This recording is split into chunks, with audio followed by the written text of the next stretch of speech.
siang. Assalamualaikum warahmatullahi wabarakatuh. Welcome back to my channel, channelnya Santi Alkohar Family. Oke, hari ini kita akan membahas pertemuan ke-14 tentang kartu plastik dan asuransi ya. Baik, sebelum kita memulai ke materi, saya ingin sedikit sharing nih. Kita sekarang lagi liburan ya. Liburan ala-ala kayak di Bali itu. Jadi kita sekarang lagi ada di Lowong Geledegan ya. Itu posisinya di Bogor. Ini bagus banget loh guys. Tuh kalau misalnya kalian nanti ingin liburan bisa kesini. Di sini juga ada resortnya ya, ada restonya juga tuh. Di sini recommended banget kalau kalian ingin liburan ya untuk. Tapi kalau inget ya, karena ini masih masa pandemi, jadi harus ingat 3M ya, memakai masker, mencuci tangan, dan satu lagi apa Pih? Saya lupa. Menjaga jarak. Oke. Nih anak saya juga lagi liburan nih sama suami saya. Sebelum saya masuk ke materi, untuk yang belum subscribe silahkan di subscribe ya, terutama mahasiswa-mahasiswa saya ini yang belum subscribe silahkan subscribe, karena ini sekarang kita sudah memasuki pertemuan ke-15 ke-14 ya. Oke, langsung saja saya ingin sedikit menambahkan materi tambahan mengenai kartu plastik dan juga asuransi ya. Jadi untuk kartu plastik itu mahasiswa saya pasti sudah tahu ya apa itu kartu plastik, karena di slide sudah dijelaskan dengan secara detail dan secara gamblang tentang kartu plastik. Jadi kartu plastik itu adalah apa? Jadi kartu plastik itu adalah kartu ATM ya. Kartu ATM itu bisa kartu debit, atau kalau misalnya selain kartu debit juga apa? Kartu kredit atau kredit card, terus juga uang elektronik ya. Uang elektronik itu kan kalau sekarang itu seperti e-money, tap cash. Kalau e-money itu kan untuk dari keluarannya Bank Mandiri ya. Kalau tap cash itu Bank BNI, Brizi itu BRI, dan lain sebagainya ya, yang fungsinya sama. Jadi dia itu bisa untuk bayar tol, terus untuk transaksi lainnya juga bisa. Oke, saya sedikit ingin menambahkan tentang kartu plastik ya. Jadi kartu plastik itu dulu pengalaman saya kerja di bank. Kalau untuk kartu plastik seperti kartu debit itu banyak sekali nasabah-nasabah saya itu yang mengalami permasalahan tertelan di mesin ATM.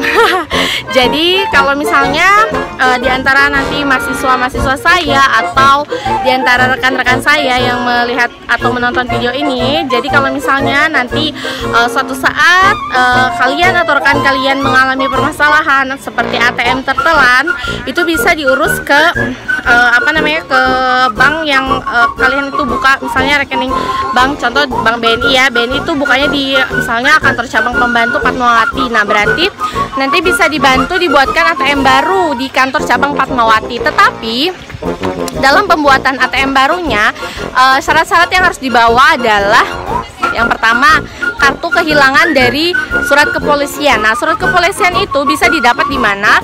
Bisa didapat di Polres atau di Polsek ya. Jadi kalian bikin surat kehilangan dulu dari kantor kepolisian. Setelah itu nanti setelah bikin surat kehilangan, kalian bawa buku tabungan. Bawa buku tabungan dan juga kartu identitas berupa KTP yang didaftarkan ya. Setelah itu nanti baru ATM-nya bisa ATM atau kartu debitnya nanti bisa langsung diterbitkan.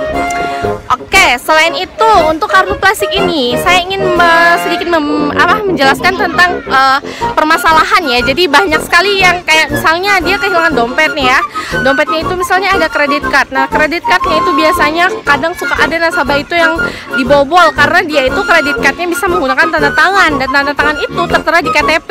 Nah, sehingga selama si pelaku itu menemukan dompet misalnya ya, dompet kalian atau rekan kalian atau siapa saja yang mengalami permasalahan ini, dia bisa dengan mudah belanja di misalnya di toko, misalnya toko elektronik, dia belanja gesek kartu kredit card kalian, terus dia menggunakan tanda tangan. Nah, itu merupakan pembobolan kredit card yang sering terjadi di masyarakat. Jadi jangan sampai nanti kalau amit-amit sih ya, kalau misalnya ada yang mengalami permasalahan seperti itu, langsung telepon call center bank yang bersangkutan. Misalnya kalian mengalami kehilangan dompet, di dompetnya ada kredit card atau debit card, itu langsung sebaiknya harus langsung diblokir, karena kalau tidak takutnya nanti kartu plastik kalian akan dibobol oleh si pelaku ya.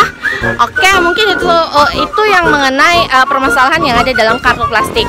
Nah, selain itu juga saya ingin menambahkan tentang perusahaan asuransi.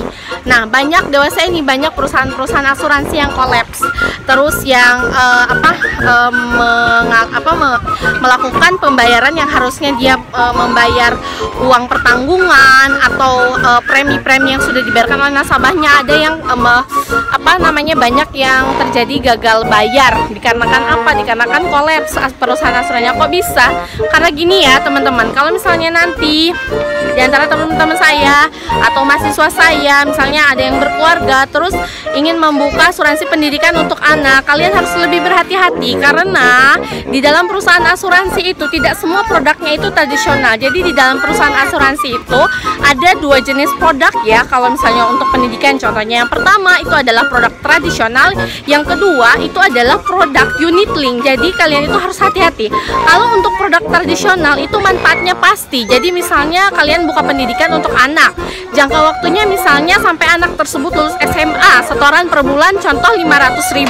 Kalau produknya tradisional nanti di tabel akan tertera manfaat pasti. Jadi ketika nanti anaknya lulus SMA atau ketika anaknya nanti lulus mau masuk SD, mau masuk SMP, SMA dan juga kuliah, itu nanti ada nilainya pasti dengan kita setorkan 500.000 per bulan selama misalnya kita daftarkan anak kita saat usia 1 tahun. Berarti selama 16 tahun kita setor terus ke bank misalnya ya, bikin produk asuransinya setiap bulan setorannya 500.000. Nah, nanti ketika si anak tersebut misalnya masuk SD, contohnya di tabel preminya itu ada ketika masuk SMP dapat uang 3 juta, ketika masuk SMA dapat uang misalnya 10 juta, ketika masuk kuliah dapat uang misalnya 30 juta, 50 juta atau terserah tergantung dari tabel itu.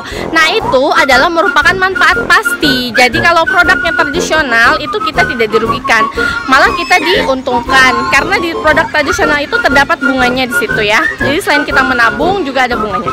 Nah, beda dengan produk unit link. Kalau unit link nanti kalau kalian itu bikin asuransi kalian harus tanya, ini produknya unit link atau tradisional. Kalau unit link itu biasanya produknya itu investasi berupa pasar saham, jadi nilainya tidak pasti.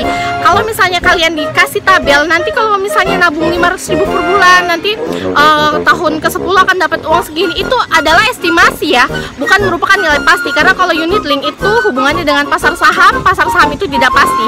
Jadi kalau kalian yang memang memiliki jiwa yang kurang pede dalam memainkan uang di saham, jangan sekali-kali kalian mencoba untuk mengikuti produk asuransi yang berproduk unit link ya, karena banyak sekali yang salah persepsi ketika si nasabah itu diberi iming-iming oleh pemasar dari asuransi, nanti tahun ke-10 dapat uang segini Bu, tahun ke-15 dapat uang segini, ternyata itu tidak pasti, ternyata ada banyak yang kurang dari perkiraan dan sebagainya ya. Jadi di antara teman-teman atau mahasiswa saya harus lebih berhati-hati dalam memilih produk asuransi.